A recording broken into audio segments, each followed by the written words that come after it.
You said today that Dwayne is obviously the front runner going into camp, but you said there's a chance that Tate could surpass him. What would it take for that to happen? I mean, how close is the competition right now? That's a great question. Probably not prepared to talk about that right now. I think if he just plays better, it's no different than who's going to be our middle linebacker right now. We have Tuck Borland, Barrett Browning, Justin Hilliard. Who's going to play that? The guy that has the best camp. We have 25 practices. Really about after 2 weeks, we're going to have to make a decision and get him ready to go play in that game. But the best thing that what's made Ohio State great, in my opinion, or really successful the last few years is the intense competition within positions. If someone's not performing, there's a pretty good guy right behind you. And that's what I hope to have happen in training camp. You think Tough will be ready for the opening camp? I mean, not the opening camp. Yeah. No. When do you think, what's your timeline right now? If I needed him to be, probably would be.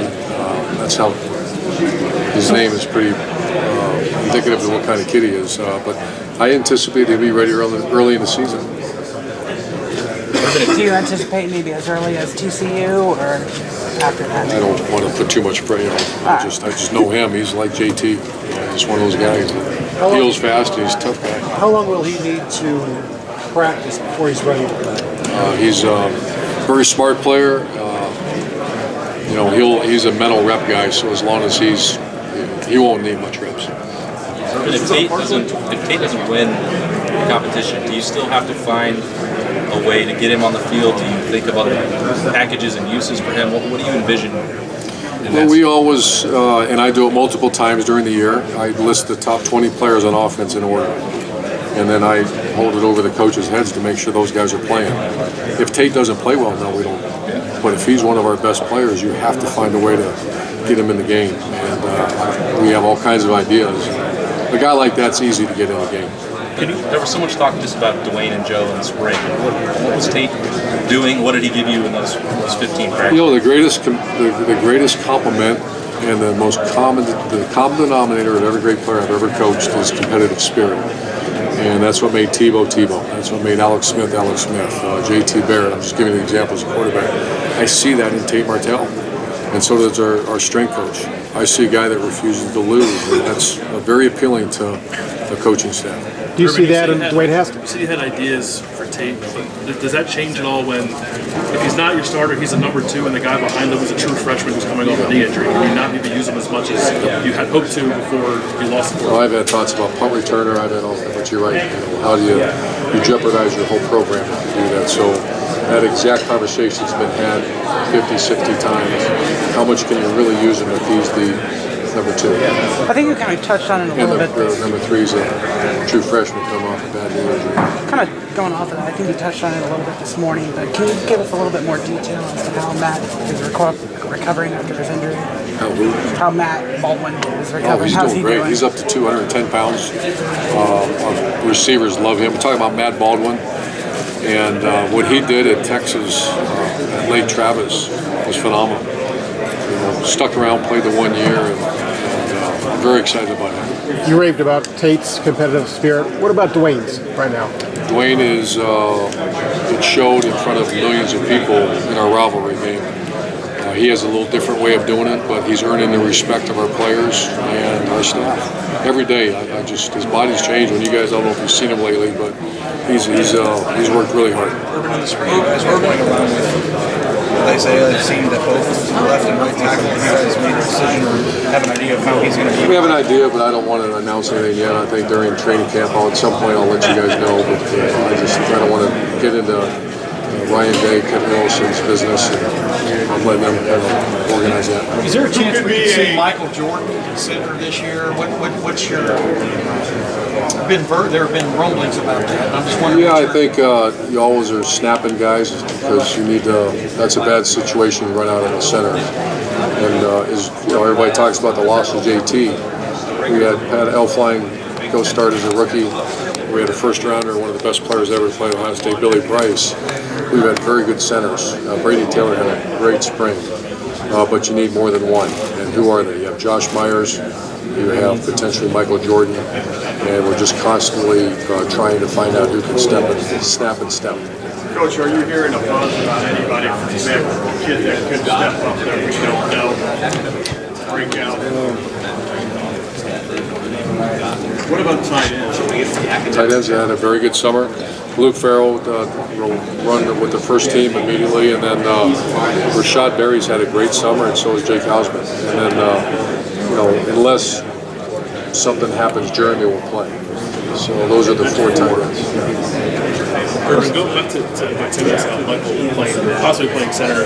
You have 4 guys with starting experience on the offensive line, and then it seems you have Thayer, who seems like he's going to be a starter. I know you look for the best 5. Is it possible maybe you don't play the best 5 if one of those best 5 can't play center? I would be disappointed if that happens. But you also have Brendan Bowen coming back. You have Demetrius Knox. You have a kid named Wyatt Davis who had an excellent summer, and Josh Myers. So it's the most quality depth we've had. Josh Allaby has to play. He's done so well. Now it's time to go play. So I can't tell you the starting 5. You had a career-shaping experience when you were at Bowling Green, but now for Maxwell, since they have openings, they've seen their market kind of shrink because you make so much money as an assistant coach. So for a guy that's weighing the chance to be a head coach at that level versus making more money as an assistant, what advice would you give to a guy that's like that? Make sure you go to a place you can win at the end of the day. That's really what matters. If you get stuck in a place that historically you can't win, you don't get support from the athletic director and the administration. The final decision I made to go to Bowling Green is when I went through the meeting guy, and they had a winning record against, I'm not sure if it's still true today, but every conference opponent, they had a winning record against them. And I thought, they've done it before, we'll do it again. If they've never done it before, and it's, my advice is, I can't tell them what to do, but don't take it. Urban, I know you answered some questions about this at the podium, but I think we just need to make sure there's no ambiguity about the Jackson stuff. Can I ask you a couple clarifying things? The 2015 reported incident. Are you saying that you don't know anything about that, or do you believe that that didn't happen? I can't say it didn't happen because I wasn't there. I was never told about anything. Anything came to light. I never had a conversation about it, so I know nothing about it. So anything about that did not factor into your decision? The first I heard about that was last year. And that, so you don't know anything about 2015? That wasn't a factor in your decision? No, when I asked some people back at the office to call and see what happened, and they came back and said they know nothing. With what you knew about 2009, say you knew about it, why were you comfortable hiring Zach in 2012 at Ohio State, knowing what you knew about 2009? My comments about 2009, obviously a long time ago, but whenever you get an accusation, contact your superior, you wait to find out what happened, and let the people do their jobs. And then you let, the legal course run its course and find out and ask them because they're experts. He came back to me, we found out what happened, according to both parties and according to everything. We met with them, there were no charges, everything was dropped. It was a very young couple, and I saw a very talented coach, and we moved forward. So, with what you knew at the time and what you know now, do you believe that possibly it was a mistake to have Zach Smith around your players for 6 years, given where we are today? If I did, I would have made a change. I would not have done it. So obviously, I made a decision that And I understand, I know you don't want to talk about this all day. This is just in the end, do you have any regrets about how you handled any of this or how Ohio State handled any of this along the way? Because it's about Zach, but it's also about you and the university as well. Oh, sure. No, and more importantly, my superiors are handling it the right way. In our opinion, once again, there's going to be, I've been down that road. Why didn't you do this? Why didn't you do that? It's a very personal matter. Domestic issues are a lot of he said, she said, and I care about people. We care about people as they move forward. So after now digesting it, praying on it, going through the typical conversations with the few people I have, whatever time of day it is, I think we handled it right. Urban, I don't know, you said this morning that it's going to be the end of the week until you make a move. From a general perspective, what have you learned about Brian Hartline when he's been around your program? Because he's not a guy you coach. He's got potential to be an excellent coach. You worry about NFL guys. I hate to lump them like that because you're labeling people. Yeah. But NFL guys, hey, go make coffee. Hey, draw these scout team cards. Hey, make sure this guy's lined up. Make sure this guy's going to class. Check this, and they roll their eyes at you. Brian Hartline is, I want to say 9 years in the National Football League. Wonderful guy and works his tail off. So Brian Hartline is a very important part of our staff. What's his relationship with the players like? It seems like all of your position coaches have very close relationships with their players. What's Brian? Very strong. Very, very strong. And he's one of those guys, and I think it's probably easier to ask Al, but I just know what I know and what I see. And that the NFL is instant credibility, especially for a guy that's a made player. Brian Hartline, I've studied Brian Hartline. Mike, his brother was on my staff too. I just really, a lot of respect for that family. And he was a guy that, the reason he survived 9 years, he outworked everybody. It wasn't because he was a 4.2 40 guy or some specimen athletically. So a lot of respect for him. And so do our players. There's a question, though, he's never been an active recruiter, like on the road, things like that. How much do you weigh that into what you're looking at? I weigh everything. That's job number one is not to coach your receivers, would be to bring in quality student athletes. That's the number one job of a position coach in college at Ohio State. Are you able to do that in this time frame? It's much more restricted. Are you able to have the scope that you would like this time of year? I'm not concerned about it. This is a very unusual situation. I've not been in this situation before, but I am not one bit anxious about moving forward. Not one bit. I'm very confident about our staff, and really what makes the situation unique. This is the most mature group of receivers I've ever had. 30 years of being around the game. And when I say that, I mean academically, socially, and then in this weight room. Usually, once again, you hate to label guys, but receivers used to watch them. These guys are the leaders of the team right now. How much does that help your offense, having that mature group of wide receivers with a new starting quarterback? And if it ends up being Dwayne, it seems like he has a very, very close relationship with a lot of those guys. Well, the backup has taken 0 snaps. And the backup has taken 0 snaps. So it's imperative that those guys are felt throughout practice in the weight room. And we checked off the box. Spring practice, checked the box off. Off-season summer program, check the box off. They've done their job, now it's training camp.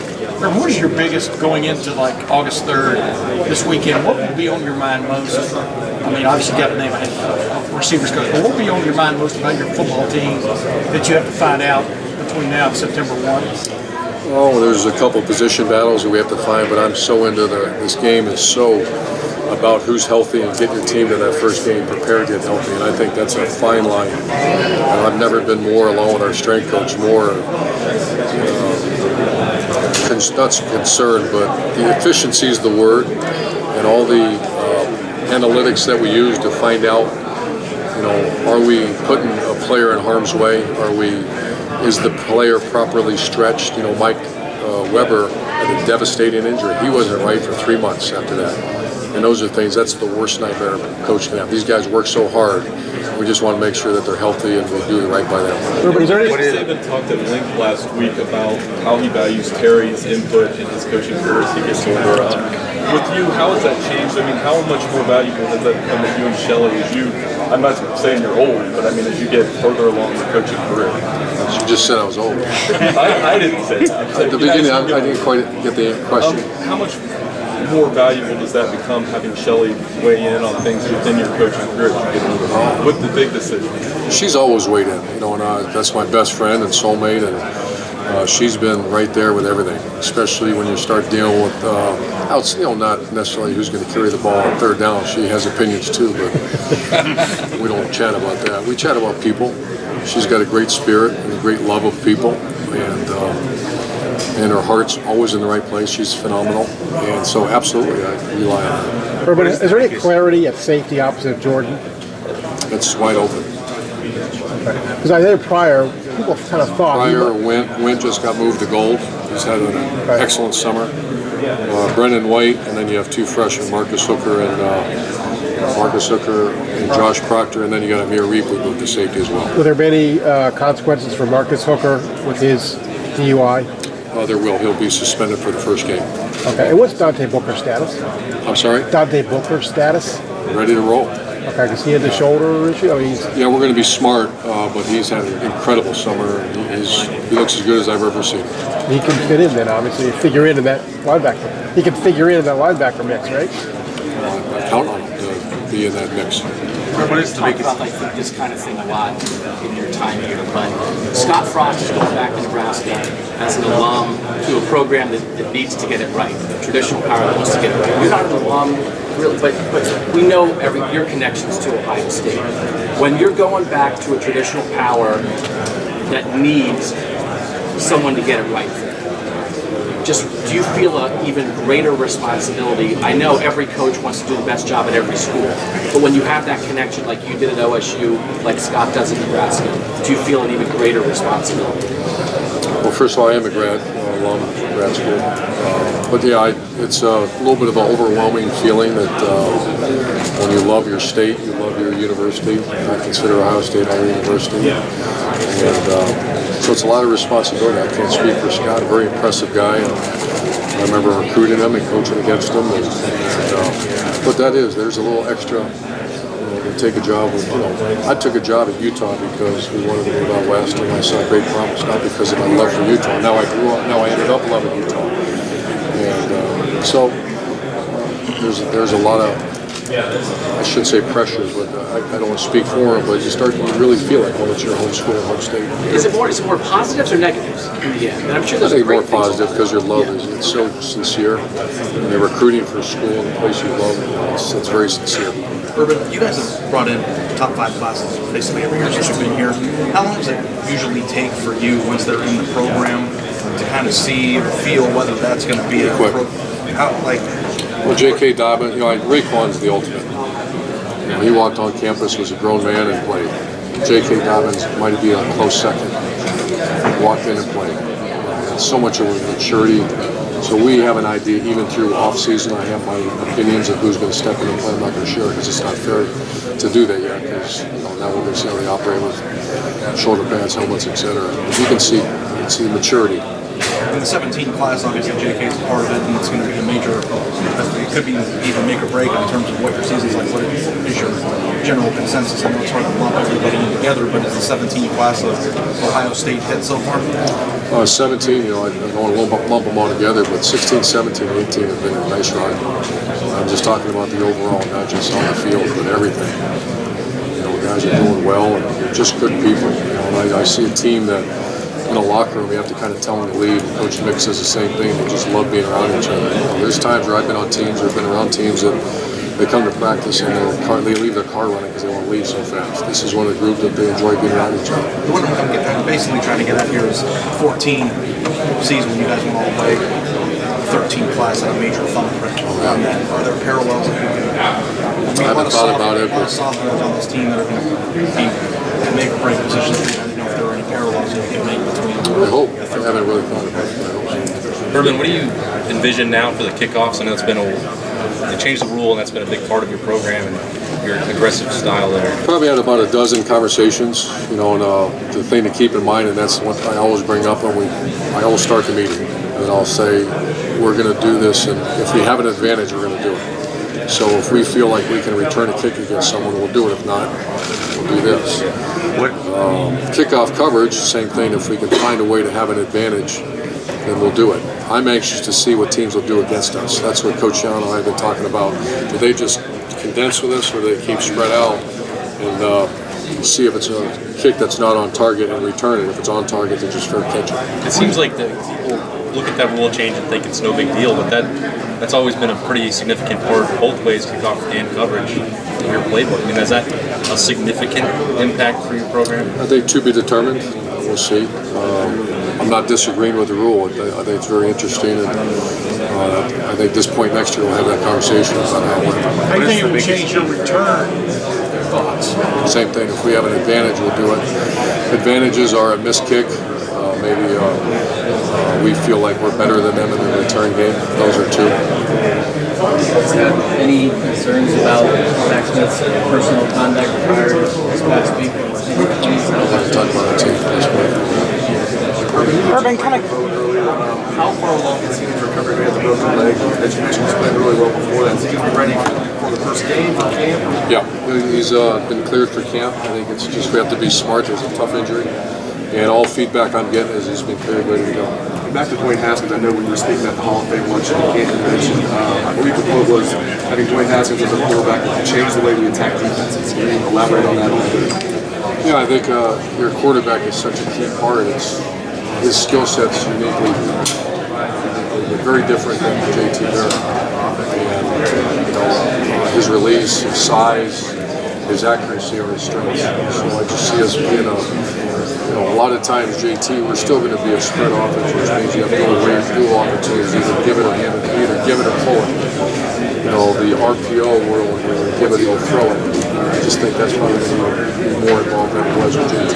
After Tate, Martell, the last several quarterbacks y'all, Matthew Baldwin and some of the guys that are coming later that y'all have been interested in or have committed or considered pro-style quarterbacks. What does that mean to you? And number two, are you looking at it from that standpoint? And is that a little bit of a sea change for you? No, I think we take the best available player. We won 3 national titles. 2 have been with drop-back quarterback, pro-style quarterbacks, Chris Leak and Cardell Jones. We've also had great success. Also an undefeated season with a pro-style quarterback in Alex Smith. Then you had Tebow, Braxton Miller, and I put JT a little bit of both. So we fit whatever we have. We go after the best player that has the intangibles of competitiveness and toughness and leadership, and we build it around what he can do. And keep the play alive. That's your big. That's a huge part of it. You guys might, numbers-wise, be in a situation where you might have to take 2 quarterbacks in a single class, depending on how things work out. What's your take on ever taking 2 in the same year? How difficult is it to convince 2 I think we guys? took a Cam Newton and Johnny Brantley one time, and that's not ideal. You don't want to do that. If you have to, we'll see what happens down the road, but that's not ideal. Urban, 2 years ago, it might have seemed very unlikely that you would have brought Isaiah Prince here as one of your leaders, given the struggles he had. Could you describe his development on and off the field? Oh yeah, phenomenal. But off the field, he's always been great.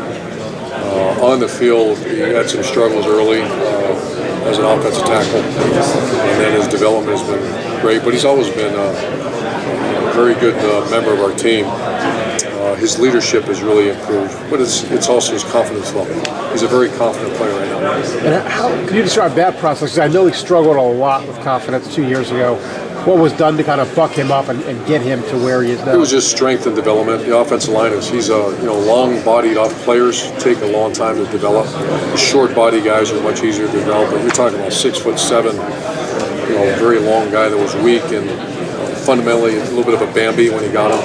So just confidence and development as his physical tool, skill set development.